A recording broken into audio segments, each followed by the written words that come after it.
Hi అండి. మేనకోడలి function రోజున morning లేచిన వెంటనే ఇంకా రెడీ అవ్వడం అయితే స్టార్ట్ చేసాం. ఒక్కొక్కరుగా అందరం రెడీ అవుతున్నాము. మా సైడ్ ఏ ఫంక్షన్ జరిగినా సరే వానదేవుడికి బూరెలు వేస్తారండి. అంటే ఫంక్షన్ చాలా చక్కగా జరగాలి, వర్షం రాకూడదు, డిస్టర్బ్ అవ్వకూడదు అని కోరుకుంటూ ఈ విధంగా ఫస్ట్ బూరెలు వేసి సూర్యుని ఎదురుగా ఈ విధంగా పైకి వేస్తారండి. చుట్టూ ఉన్నవాళ్ళు ఆ బూరెలు పట్టుకొని ప్రసాదంలాగా తింటారు. ఇక్కడ మా ఆడపడుచు, అలాగే మా పెద్ద మేనత్త ఇద్దరు కూడా బూరెలు వేస్తున్నారండి. చుట్టూ ఉన్న వాళ్ళందరూ పట్టుకుంటున్నారు. మా సైడ్ కంపల్సరీ ఏ ఫంక్షన్ జరిగినా కూడా ఈ విధంగా చేస్తారు. మీ సైడ్ మీ ఫంక్షన్స్‌లో చేస్తారా? లేదా? అన్నది మీరే చెప్పాలి.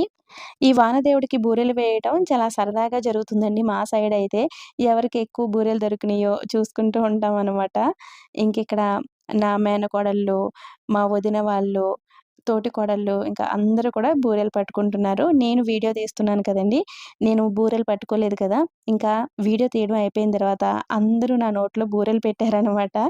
మా అంటే నా మేనకోడళ్ళు, నా కూతురు, సో, వీళ్ళందరూ వాళ్ళకి దొరికిన బూరెల్లో సగం ముక్క నాకు పెడుతూ ఉన్నారు. నాకైతే చాలా చాలా హ్యాపీ అనిపించిందండి. నా చుట్టూ నన్ను ప్రేమించే వాళ్ళు ఇంతమంది ఉన్నారు కదండీ! ఇటువంటి చిన్న చిన్న వాటిల్లోనే వాళ్ళకి మన మీద ఎంత ప్రేమ ఉంది అనేది తెలుస్తుంది గదా! సో, వాళ్ళందరూ తీసుకొచ్చి బూరెలు నా నోట్లో పెట్టేసరికి నాకైతే చాలా చాలా హ్యాపీ అనిపించింది.